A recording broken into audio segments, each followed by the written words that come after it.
मैं सबसे पहले सर्वात्माओं के परमपिता ब्रह्मा की उपस्थिति को महसूस करते हुए राष्ट्रीय विकास में मीडिया का उत्तरदायित्व सेमिनार में आए हुए सभी पत्रकार मित्रों का, मीडिया प्राध्यापकों का, संचारकों का और सभी दिव्य आत्माओं का मैं हार्दिक अभिनंदन और स्वागत करता हूं। इस रिसेप्शन सेशन में उपस्थित भाई B K. Atmaprakash ji, vice chairperson media wing Mount Abu, आदरणीय बी.के. सरला दीदी, जिनका भी आशीर्वाद प्राप्त हुआ, जिनका आशीर्वाद हमें प्राप्त होने वाला है, आदरणीय बी.के. नलिनी दीदी, इस मंच का बहुत सुंदर संचालन कर रही सिस्टर बी.के. चंदा जी, BK. Satish ji, BK. David जी, और बहुत ही सुंदर संबोधन के माध्यम से आप सबका अभी अभिनंदन किया हमारे भाई बी.के. निकुंज जी, और आप सब इस सभा में उपस्थित सभी मित्रों, भाइयों और बहनों। इस पूरी व्यवस्था में पीछे लगे हुए सुशांत जी, मुझे सुनीता दीदी भी दिख रही हैं, दिल्ली से पधारी हैं। सबसे पहले तो ब्रह्म कुमारी को बहुत बधाई और शुभकामनाएं कि मीडिया जैसे पावरफुल और सर्वव्यापी विषय को लगातार उठाने के लिए मीडिया के लोगों में नैतिक बोध, मूल्यबोध जगाने के लिए जो आप प्रयास कर रहे हैं वो बहुत ही महत्वपूर्ण है। मैं पूरी संस्था को, इस संस्था से जुड़े हुए सभी पदाधिकारियों को हार्दिक बधाई और शुभकामनाएं देता हूं। आज सबसे बड़ी जरूरत इस बात की है कि समाज जीवन के सब क्षेत्रों में अच्छे मनुष्य का निर्माण हो। अगर अच्छे मनुष्य का निर्माण होगा, अच्छे व्यक्तियों का निर्माण होगा, समाज अपने आप सुंदर बनेगा। और जैसा कि बताया गया कि ब्रह्म कुमारीज अपनी 18 विंग्स के माध्यम से समाज जीवन के लगभग सब क्षेत्रों का स्पर्श कर रहा है। कोई ऐसा क्षेत्र बचा नहीं है जहां पर ब्रह्म कुमारीज ने अपना काम प्रारंभ नहीं किया है।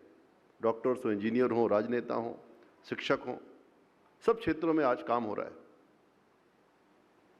क्योंकि हम मीडिया के लोग हैं, इसलिए अपने क्षेत्र को महत्वपूर्ण मानते हैं। जैसा अभी निकुंज भाई ने कहा कि हमें सब हमको चाहते हैं और हमको सबकी मदद करनी पड़ती है, पर मूल्यबोध हो, सकारात्मकता हो, ये एक चिंता का विषय है कि किस प्रकार से मीडिया को ज़्यादा सकारात्मक बनाया जा सकता है। ये हम सबकी चिंता का विषय है। और इसलिए मैं प्रारंभ से, जब से इस संस्था से जुड़ा हूं, दो बातों पर बहुत जोर देता आया हूं कि समाज का आध्यात्मिकरण जरूरी है और मीडिया का भारतीयकरण जरूरी है। मीडिया क्योंकि पश्चिम के आधारों पर खड़ा है, इसलिए नकारात्मकता उसकी वैल्यू बन गई है। क्योंकि मीडिया शब्द हमारा नहीं, पत्रकारिता शब्द हमारा नहीं है।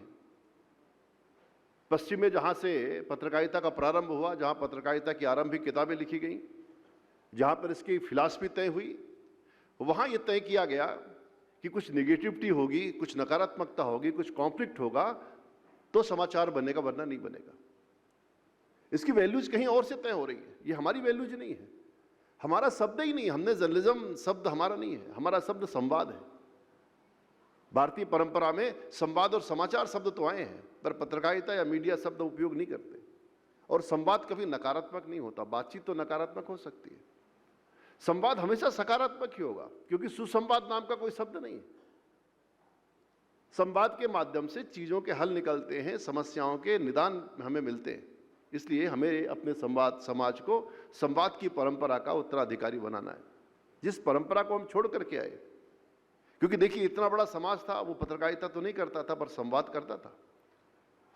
जब कुंभ की हम परंपरा को देखते हैं, वह एक संवाद की परंपरा थी, जहां देश भर से ऋषि मुनि आकर के अपनी समस्याओं पर विचार करते थे, और वह कम्युनिकेशन उसी तरह से छोटे गांव तक पहुंचता था, आखिरी आदमी तक पहुंचता था। वो चाहे जंगलों में था, चाहे पर्वतों पर रहता था, उस तक पहुंचता था। उस कम्युनिकेशन में कोई कम्युनिकेशन बैरियर नहीं था, वो उसी तरह पहुंचता था। इसलिए आप देखेंगे ग्रामीण क्षेत्रों में, वनवासी क्षेत्रों में, गिरिवासी क्षेत्रों में आप जाएंगे तो ज्ञान की जो धारा हमारे ऋषि मुनि प्रवाहित करते हैं वही उनके पास वैसी पहुंची हुई है। हम उनको निरक्षर कहते होंगे पर वो अज्ञानी नहीं है, वो साक्षर नहीं है, उनको अक्षर ज्ञान नहीं है, वो आपका लिखा हुआ टेक्स्ट नहीं पढ़ पाते, पर हम समझदारी के मामले में वो हमसे ज्यादा समझदार हैं, ज्ञानवान हैं, क्योंकि उनके पास जो एक आध्यात्मिक शक्ति थी, जो एक नैतिक शक्ति थी, जिसके नाते वो अपने जीवन को बेहतर कर पाते थे, अपनी चीज़ों को बेहतर कर पाते थे, वो जो है उससे जुड़े हुए थे। इसलिए हमें मीडिया का भारतीयकरण करने की ज़रूरत है, उसको संवाद की परंपरा से जोड़ने की ज़रूरत है। हम ही ऐसे लोग हैं जिन्होंने कहा कि हमारी सारी प्रदर्शन कलाएं, साहित्य, संस्कृति और जितनी प्रदर्शन कलाएं भी, बहुत सारी कलाओं का यहाँ प्रदर्शन हुआ, ये सब लोक मंगल के लिए है। ये शब्द हमारा शब्द है, हमने लोक मंगल शब्द का इस्तेमाल किया। साहित्य, कला, संस्कृति, प्रदर्शन कलाएं, ये सब लोक मंगल के लिए है। अगर इससे लोक का मंगल नहीं होता, लोक का कल्याण नहीं होता तो व्यर्थ है। इसलिए हमें मीडिया को भी लोक मंगल की उस परंपरा से जोड़ने की जिम्मेदारी है। और जब हम लोक मंगल की बात करते हैं तो विश्व मंगल उसमें समाहित ही है, वो अलग से नहीं है। और इसलिए हमें समाज को संवाद आधारित समाज बनाना है, दिलों को जोड़ने वाला समाज बनाना है, दिलों को तोड़ने वाला समाज नहीं बनाना है। और आज के मौके पर मूल्यनिष्ठ पत्रकारिता, सकारात्मक पत्रकारिता और समाधान परक पत्रकारिता, ये तीन शब्द हमारे सामने आते हैं और इसलिए इस पर हमें आगे काम करने की जरूरत है। ये बहुत कठिन दायित्वबोध है, पर ये हमको लेना पड़ेगा, करना पड़ेगा। और इसलिए मैं लोगों से कहता हूं, भारत को जानो, भारत को मानो, भारत के बनो और भारत को बनाओ। जब भारत को आप जान जाएंगे तो भारत से आप घृणा नहीं कर सकते, भारत से आप ईर्ष्या नहीं कर सकते, क्योंकि भारत का जो भी विचार है वह वैश्विक विचार है, वो अपने लिए नहीं है। भारत अकेला दुनिया का एक देश है जो ग्लोबली एक्ट करता है, जो विश्व मंगल का विचार करता है। और इसलिए हमें अंधकार को धिक्कारने की जरूरत नहीं है।